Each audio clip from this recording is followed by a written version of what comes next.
It's a summer of love when a California beauty meets a beach volleyball star. Peggy and Eric were the quintessential Newport Beach couple. He was a good-looking guy, and they had a lot in common. But years of hedonistic living take their toll.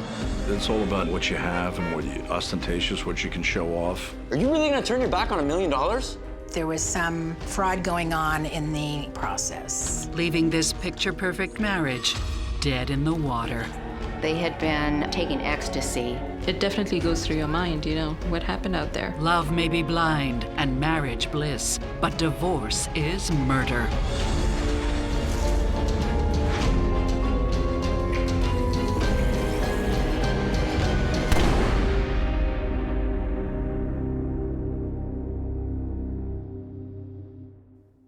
It's 1990, and 31-year-old Pegye Marshall is bursting with hope. Come on in, Mr. Stone. Peggy was probably the kindest, most generous person that I know. Very gregarious, happy. So let's see what we have here. She just loved life, absolutely loved life. Armed with a degree in physiotherapy, she starts a geriatric clinic in her adopted hometown of Newport Beach, California. Oh, if you spend half as much time stretching as you do wooing the ladies, you wouldn't be so tight here. She enjoyed working with the elderly. She had a good knack for that, good personality to interact with them. Okay, so sit down. We'll see what I can She do. just loved helping other people. That was kind of her gift in life, and she loved what she was doing. Peggy is passionate about her work, but what she really wants is someone to love. She had dated lots of people, but she was really looking for somebody to settle down with at that point and to build a life with and kind of get out of that dating scene. She gets her wish before long when she spots the man of her dreams. Eartha Peggy. Come in, Peggy. She saw him and, you know, was very attracted to him and was like, "Who's that?" And I said, "Oh, that's Eric." 24-year-old volleyball ace Eric Bechler is a poster boy for Southern California living. He looked like a Newport Beach guy. Muscular, he worked out. Very athletic, perfect physique, perfect brain, perfect everything. He was a good-looking guy, and she noticed that right away. Eric, this is my friend Peggy. Hey, Hi. you play? Well, it depends what you're playing. Oh, I like her. Yeah, I thought you would. So we watched him play volleyball and, you know, she was really interested in him. And so that night, we went on to a party together, and it didn't really matter that they were at a big party, weren't really socializing with a lot of other people, but really spending that time together. Hey. Wow, that was fast. All right. Thank you. You're welcome. You are quite the athlete. I can be. I'm training for the triathlon next month. Have you ever done one of those? Shut up. You serious? Yeah. Okay, we are totally training together. Yeah? Yeah. Okay. No, I'm serious. Like, we're doing this. It's a real thing. All right. I will join to that. To training together. She was also into sports. She was quite a swimmer and into water activities, so that attracted him right away to her. Triathlon? Yeah. I'm a swimmer. Really? Yeah. That's like my weakest event. Really? Yeah. I think they found they had a lot in common. Maybe you could show me a couple I moves. will definitely. And that was really it. That was love at first sight for Peggy. And so it seems for Eric, too. This is gonna be fun. They didn't have children, they didn't have people to answer to, and so their life just consisted of fun and fun activities. It was just a fun relationship. Pretty much his entire life centered around Newport Beach volleyball. He did not have a career in any sense that I was aware of. But there's more to their budding relationship than sports. Just months after meeting, Peggy moves Eric into her Newport Beach apartment. Eric had basically a pair of volleyball shorts to his name. So he went from nothing to having a stability, you know, a good life, living in a nice area when he met Peggy. Your shorts? You mean this rag? Right. Yeah. I'm going to use them to wash my car. A million years. Thank you very much. Eric could see that Peggy was very successful, that she had her own business, that she was doing really well. Some men may not like that. Some men may have no problem with that. Peggy and Eric make it work, no matter who wears the shorts. They love you. Eric made Peggy feel really desired. She is so into Eric that living together just isn't enough. Peggy hired Eric really quickly. She thought, well, this is one more way that he can spend some time with her.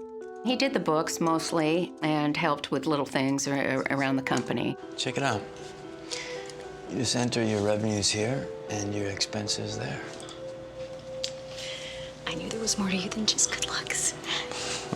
They each had their separate talents and strengths and made the business grow quite rapidly. Another thing that's growing is their bank account. They were successful and they had plenty of money to spend. They spent it on clothes, they spent it on vacations, they spent it on dinners, they spent it on furniture, they spent it on a lot of different things. And so all of a sudden, Eric's whole world, changed and got a lot bigger and a lot better. And Peggy even lets him manage some of the money, as if it were his own. They had totally separate accounts and they would split the bills. In other words, Eric wrote checks for some things and Peggy wrote the checks for others. When they get engaged, it's all on her. You like it? I love it. Peggy bought her own engagement ring because Eric didn't have the money. Don't worry, I'll pay you back. Maybe you should buy yourself a new pair of shorts first. Done. Being a big romantic wasn't him, it wasn't his style. Psychotherapist Stacy Kaiser and forensic psychologist Brian Russell are concerned about the couple's relationship to money. The potential for problems with Peggy and Eric at this point are that Peggy could be resentful that she is making more money, and that Eric could be resentful that she's making more money, and oftentimes men will feel emasculated, not manly enough, if they aren't the breadwinner, and so I would worry about that as well. Usually ambitious women like Peggy tend to want a similarly ambitious guy. They tend to not have as much respect for or attraction to a guy who does not also seem to be kind of a go-getter like them. Now, there is an exception, and the exception is the woman who sort of likes that she's got sort of a leash on a guy by having him be sort of dependent on her, and that may be what we see here happening. Peggy is 8 years ahead of him on the career track, and so it's possible that over time he could step up his game and begin to work more and play less. But so far, Eric isn't really showing me any interest in doing that. That doesn't stop Peggy from having the wedding she's always wanted. They went to Germany and got married in a castle. She wore a beautiful dress. Her whole family went with her, which was very important to her. It was really the wedding of her dreams. And almost right away, Peggy gets pregnant. She was very excited. She always wanted to be a mom. I'm out, babe. Hold on, do you prefer pastel pink or delicate rose? I didn't get any sense of him being overly excited. You're both pink. I trust your opinion. Good luck.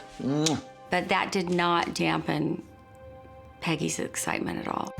Much to Eric's relief, having a baby doesn't change their lifestyle too much. They continued to do a lot of all the same things that they did. They would just take her with them whenever they went to the beach. Parenthood suits them so well, they have a second child 1 year later, and soon relocate to a house on scenic Cliff Drive, which they buy for just under $1 million.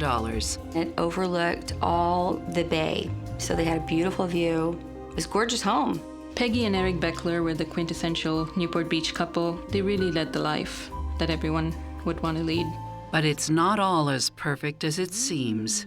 I think it was really hard for Peggy. She didn't get a lot of sleep. It really kind of began to wear on her a bit because she was doing it all, Babe? Can you take over for half an hour? I really need a break. Oh, shoot.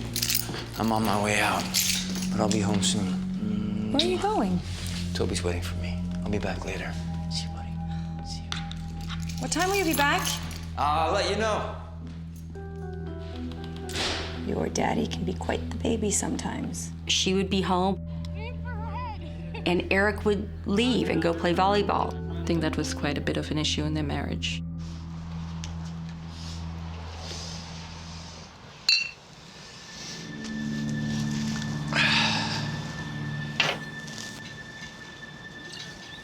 I feel stuck, you know?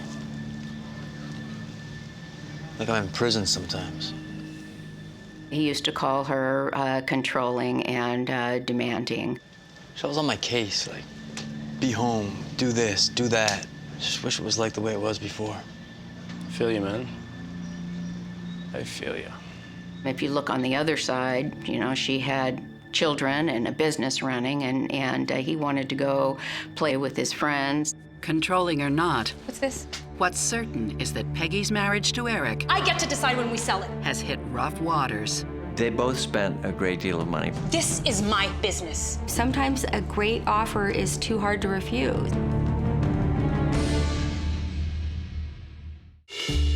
Pegye and Eric Bechler are healthy, wealthy, and good-looking. But while Peggy devotes all of her energy to raising their 2 kids, Eric's preoccupations lie elsewhere.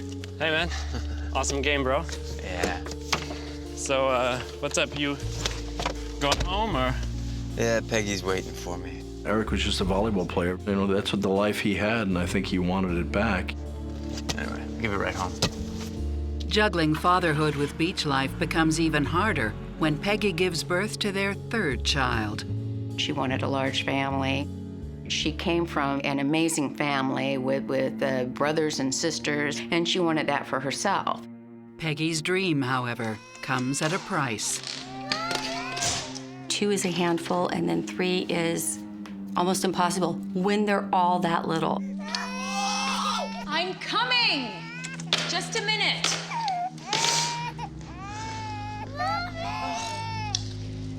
Can you help me, please? Can you just clean this mess? I'll be back. I'm coming! Desperate for a break, the couple attempts to solve the problem by hiring not 1, but 2 nannies. 1 during the weekdays and 1 on the weekends.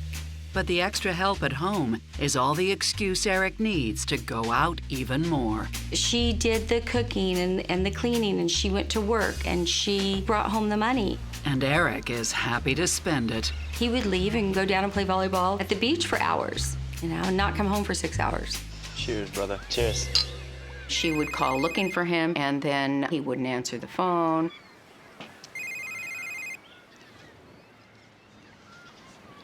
Dude, your phone, you gonna get that? Don't worry about it. It's probably just Peggy.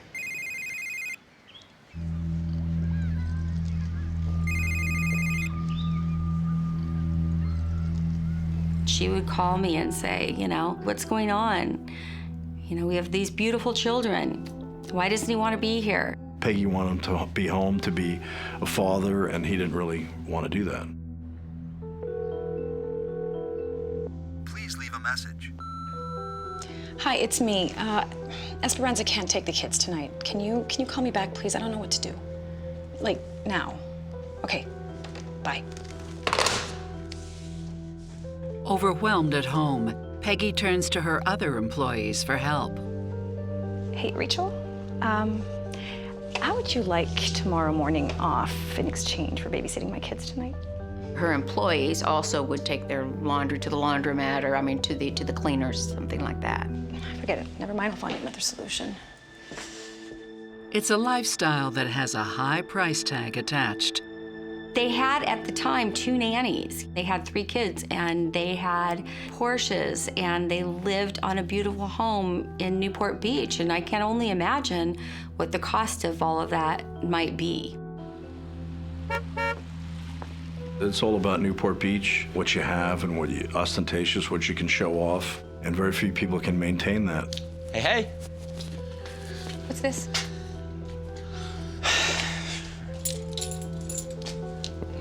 Six months behind. What? 6 months on what? Everything. He was supposed to be paying the mortgage. He was not paying the mortgage. He was just trying to catch up from the months before till it came a point in time where they were really running out of money. Where did all the money go, Eric? Where'd it go? We spend a lot. They both spent a great deal of money. Peggy spent a great deal of money, and Eric spent money as well. We got this, okay? We'll get it back. We got this. Yeah. It was like, you know, things are getting a little tight here and we need to make some adjustments. Just when things are at their worst, Peggy catches a lucky break. Eric and Peggy were approached by another company to buy them out because they were very successful. Peggy was torn by that because it was her baby, her business. I don't know that Peggy wanted to see her company go someplace else. But Eric doesn't see it that way. No, I don't want to talk about it. Would you just listen to reason for 1 second? This is my business, not ours. Basically, he wanted to just get rid of all the issues, all the hassles, and just enjoy the money and not have to work. Get back to work. I think that Eric and Peggy probably disagree about accepting this buyout offer because Eric tends to be more of a short-term gratification guy. Peggy's a little bit more of a long-term, gradual business builder. It may be that Peggy sees the loss of the control of the business as sort of a failure. Career and financial stressors are two of the greatest sources of conflict in a marital relationship. So that combination, along with the rest of the stress they have going in their lives, is not going to be good for their relationship. No, I don't want to look at the offer again. I read it. I am not interested. Don't you get it? There were reports from neighbors of a lot of screaming and shouting going on between Eric and Pegye Bechler. Listen, I started this business, okay? I get to decide when we sell it. It's not yours. Just leave me alone. Look, I know it's your business, but are you really gonna turn your back on $1 million? Eric, it's just money. I don't care. It's my business. Do you understand? Sometimes a great offer is too hard to refuse. Okay, fine. We will sell the business. Happy? There is a silver lining. So, how's it going? The new buyers wanted them to stay on and run the company, so there was a win-win for everybody. Things are looking up, for a little while anyway. As the years went on, Peggy really took initiative to do a lot of things that Eric liked. Yes! She learned to play volleyball. That wasn't bad, right? She made sure that he knew he was the center of her world. But Peggy doesn't seem to be the center of his. It was supposed to be a special night. I made him dinner and I don't know what else to do. Peg, you're not doing anything wrong. Then where is he? Peggy called me and was crying and upset and, you know, wanted to know why Eric was gone all the time and where was he going. I just want him to come home, you know? I think she had serious questions about if he was cheating. With the marriage in a shambles, Peggy's career also suffers a serious blow. I don't understand. What exactly are you accusing me of? There were rumors that there was some fraud going on in the Medicare billing process. It's easy. Check it out. Eric Bechler was doing the books at that time. I don't know if they were billing for patients that they weren't seeing, but the billing was for services not rendered. Her company may have been draining its clients' Medicare providers for years, and someone needs to be held accountable. I don't know if she felt it was her fault or her responsibility, but she was quite concerned about it. The new owners of the company found that it was unacceptable and had to let them both go. They could basically fire them as executives, and that's eventually what they did just several months after they bought the business. What's going on, babe? Don't talk to me. She was very unhappy about that. She was very depressed, and marriage had been bad for a while. The business. And with the fraud investigation in the hands of authorities, there's no telling what will happen. She was afraid she was going to be arrested. So I'm sure Peggy was under a lot of stress. That was the time that things started falling apart in her life. And those things are about to get worse, much worse. She wanted to be super desired by Eric. There was a person screaming hysterically in the water, basically nonsensical, just screaming and screaming. After Peggy and Eric Bechler's company is bought out, Peggy is investigated for fraud. On the home front, things aren't much better. She had concerns about their relationship. It wasn't going well. She wanted Eric to love her the way that she loved him. Not today, baby. She wanted Eric to want to spend time with her the way that she wanted to spend time with him. I don't think that he had those same feelings for her. And her MO wasn't to confront, are you having an affair? Are you seeing somebody else? Her whole thing was, if he might be, how can I improve myself so that he won't want to go there? The answer is right under Peggy's nose. She had breast implants. I'm like, Peggy, why? And she just really said, I want to be the best that I can be, because she wanted to be super desired by Eric. It's very difficult to control somebody else's behavior by changing yourself. And I'm worried that she is blaming herself for things that aren't her fault and making major, expensive efforts that are probably futile. If a person wants to cheat, they cheat. It doesn't matter if they have the hottest wife with the best breasts, who's the best mother. If Eric is desiring to be with other women, it has absolutely nothing to do with Peggy in the end. It has to do with Eric and his moral compass. But the implants serve their purpose, and Eric is so thrilled with Peggy's new body that the couple ships the kids off with the nanny and throws a party. They were celebrating how happy they were together. They had a party with over 200 guests. If you saw Peggy, she was, happy and gregarious and all of those things. It's the breath of fresh air the couple needs, and Peggy and Eric's second wind is only just beginning. Eric said, I have a babysitter. I'm taking you out to celebrate our anniversary, and she didn't know where she was going. He packed everything, so she had no idea. Today's your day. Come on, let's go. It was a surprise, and I think she was looking forward to getting away for a romantic, relaxing day. She made margaritas, they brought snacks. You didn't peek, I hope? No. Good girl. He was taking her to Catalina. They were going to have a fun, romantic getaway out in the water. It's gonna be so much fun. Just the two of them. Peggy probably thought, oh my gosh, Eric's doing something for me, and we're making progress, and everything's gonna be okay. Until tragedy strikes. Hours later, passengers on a yacht spot Peggy and Eric's empty motorboat spinning in circles 4 miles off the shore. And that's not all they see. There was a person and a boogie board screaming hysterically in the water, basically nonsensical, just screaming and screaming, and so they called for the Coast Guard. It's Eric, and he has quite a story to tell.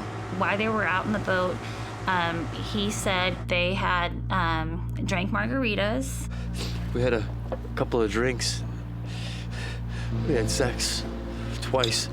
That was good. The margaritas weren't bad either. And then we decided to go home, and I told Peggy I wanted the boogie board. And this huge wave came and threw me into the water.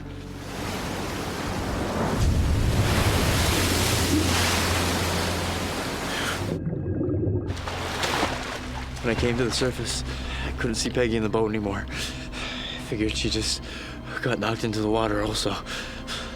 Peggy, where are you? I just stayed there, hoping she'd surface. She didn't.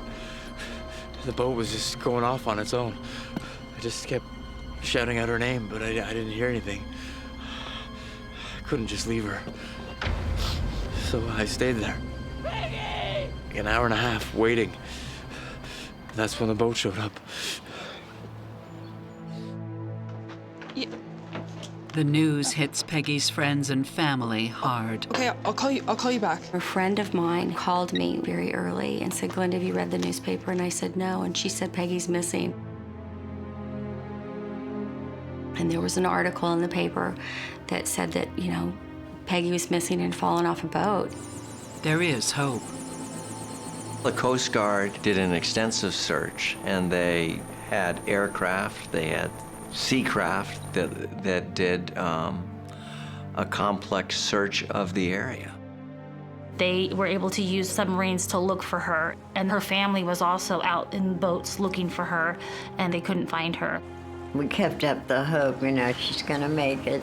And after about 3 days, I was starting to be really concerned. After searching for Peggy for 5 days, the Coast Guard calls off the search. They can only assume the worst. Peggy is gone.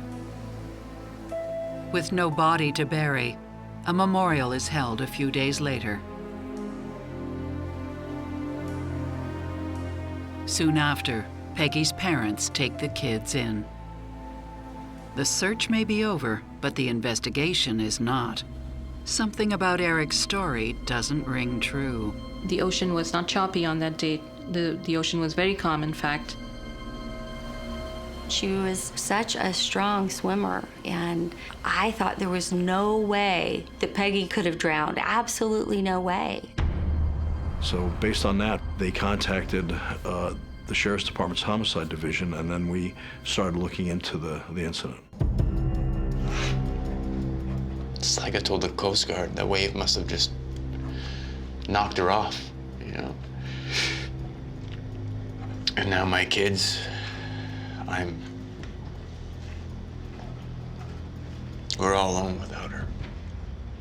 His grief seemed genuine. I'm sorry for your loss, Mr. Bechler.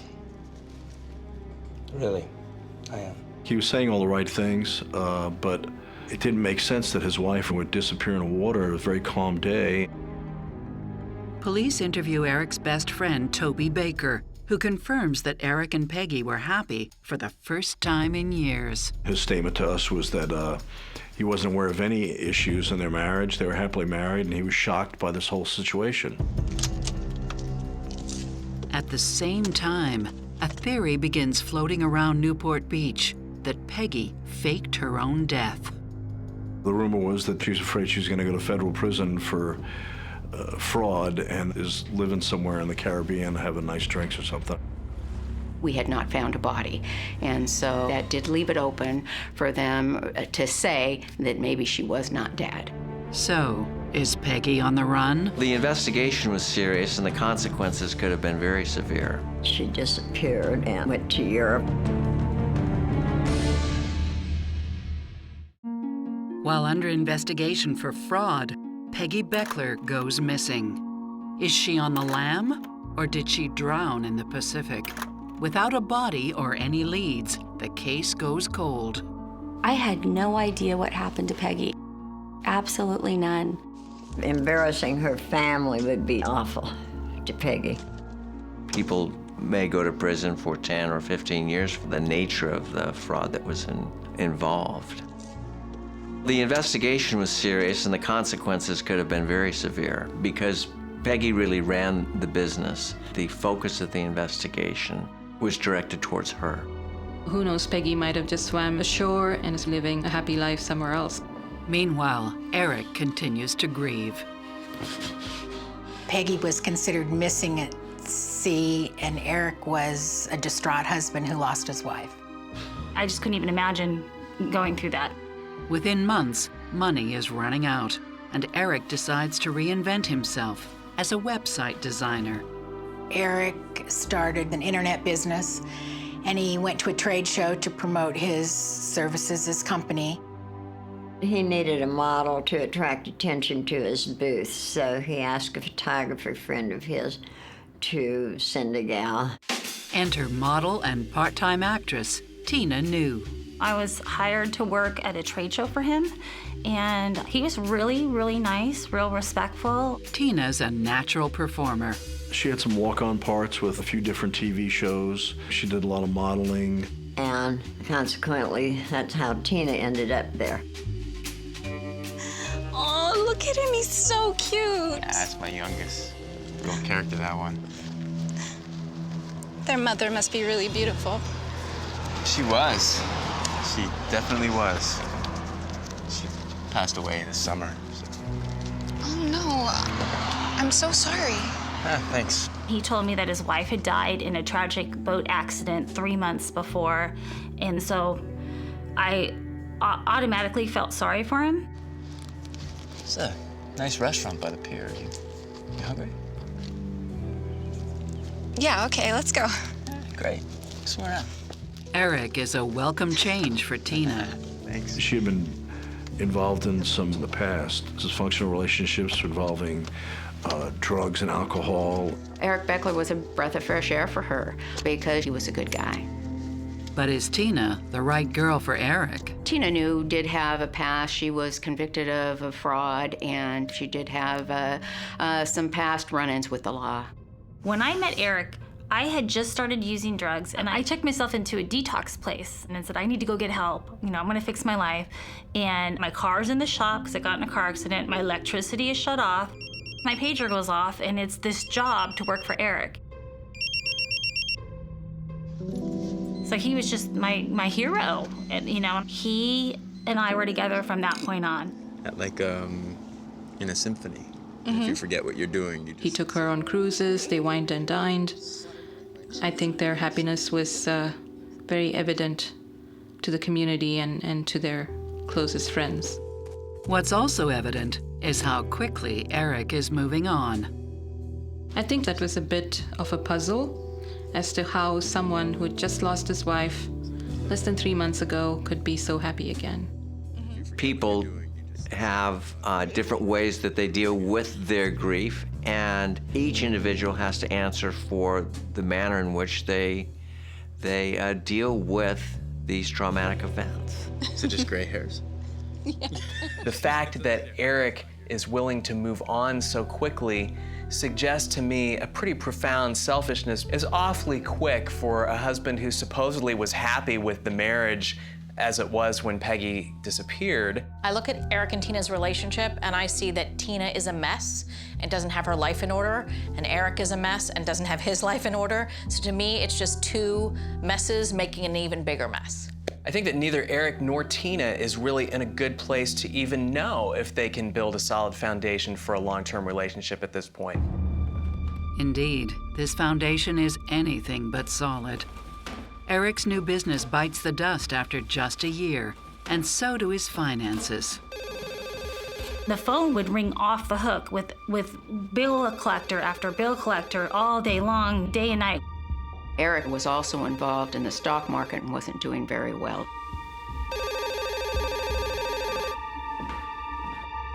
The Porsche payment, the insurance, and the house payment, he went months without paying any of those, and he lost the house. And then we moved into a condo. And with pressures mounting, Eric and Tina's new condo is far from the happy home they'd hoped for. They had sort of a dysfunctional relationship where they'd fight, make up, fight, and eventually she filed a police report and he got put on probation because of that. Eric's slapped with a restraining order, but he soon violates it. What are you doing here? Eric, you know you're not supposed to be here. This is my place. The hell it is, Eric. I want you out. Get out. I'm not going anywhere. Eric, come on, you're scaring me. You know you're not supposed to be here, please. Come on, stop being ridiculous. Where are my shorts? I don't know where your shorts are. Where are my shorts? I got rid of them, okay? They're gone. They got into a huge argument, and it was so loud that the neighbors ended up going ahead and calling the police. You expecting somebody? Yeah, the cops. Come on.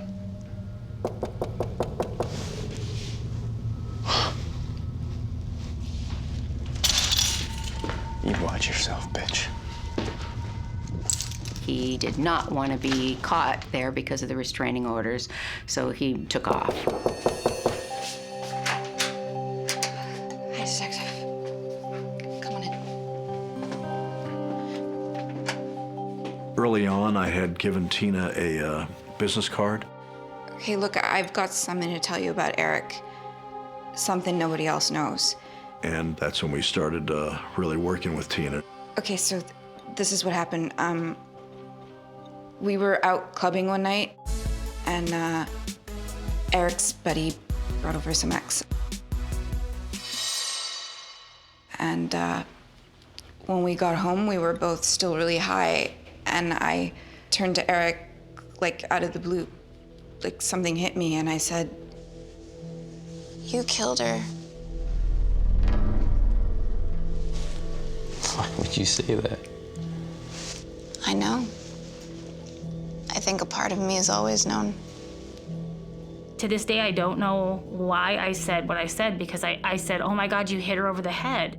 Tina's story to police is that Eric is responsible for Peggy's death. And he used the party they threw as an elaborate ruse so he could kill her.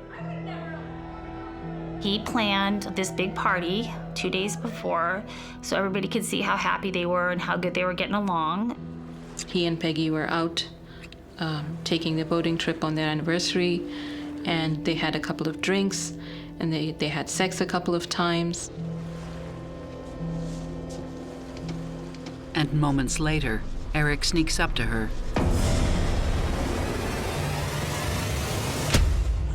and kills her. And so I'm sitting there laying next to him going, oh my God, oh my God, oh my God. But there's a problem with Tina's admission. What Eric told you isn't enough to put him away. They were taking drugs which are mind-altering. So that played a very large part in this alleged confession and makes it very unreliable.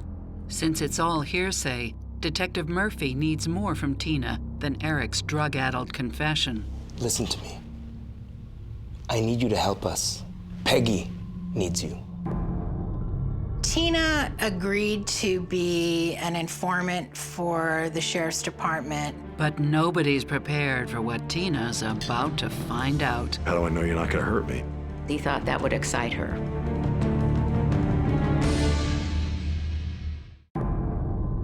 Eric Bechler loses his wife Peggy in a tragic boating accident.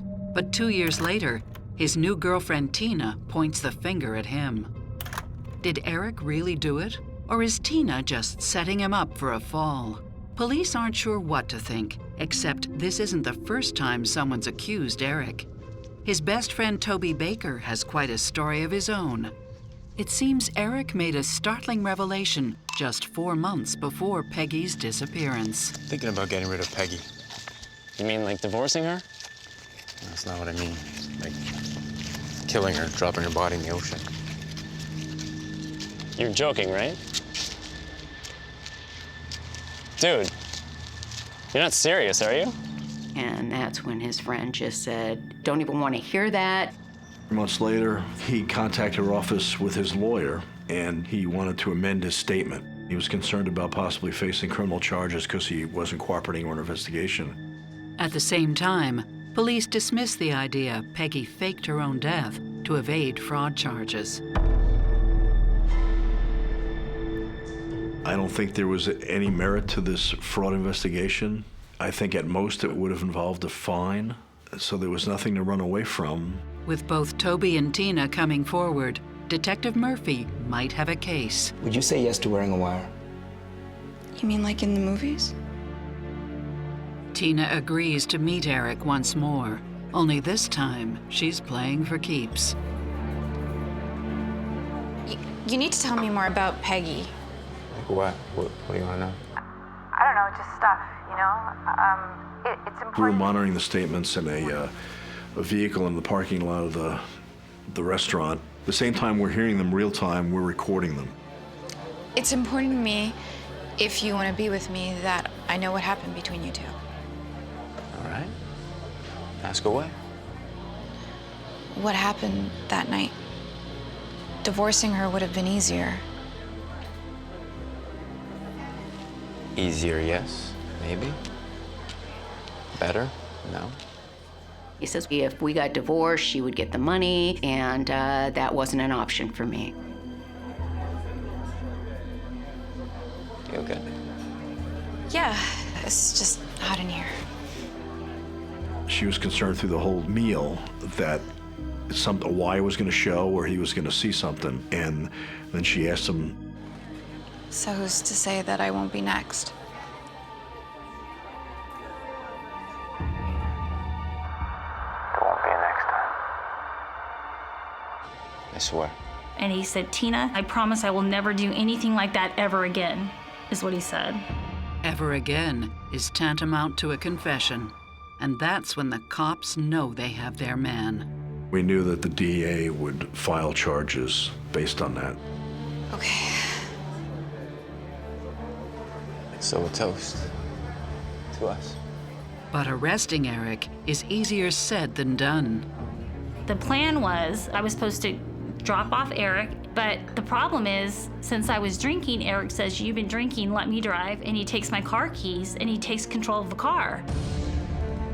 And he starts driving me on a freeway, and I have no idea where I'm going.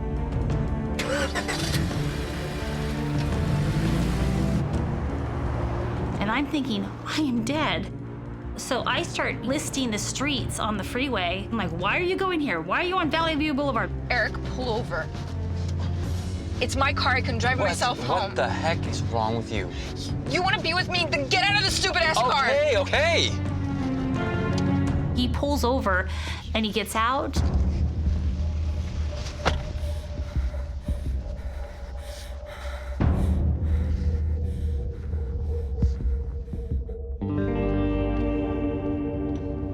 And then, like, about 5 minutes later, I'm going home and I hear a honking noise, and it's the homicide detective going, "You did a great job, pull over," you know. But I was like, I don't give a crap anymore. I don't know if you guys are even here, but I'm done with the guy. After they left the restaurant, we ended up following them, and when they separated, we ended up arresting Eric. Eric Bechler, you're under arrest for the murder of your wife, Peggy. Are you serious? Really?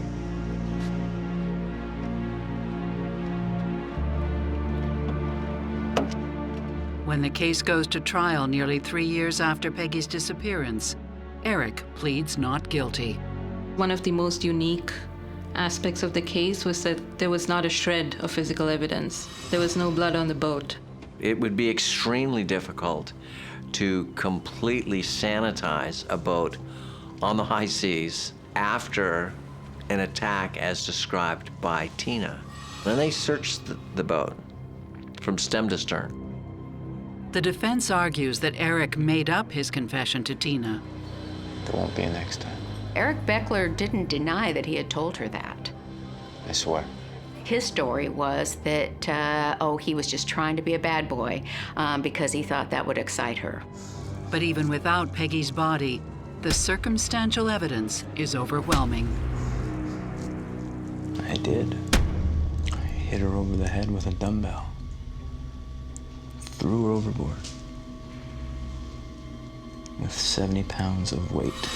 Eric told Tina knew that he weighted his wife down with 70 pounds worth of weights, and 2 35-pound dumbbells were missing from his weight rack at home.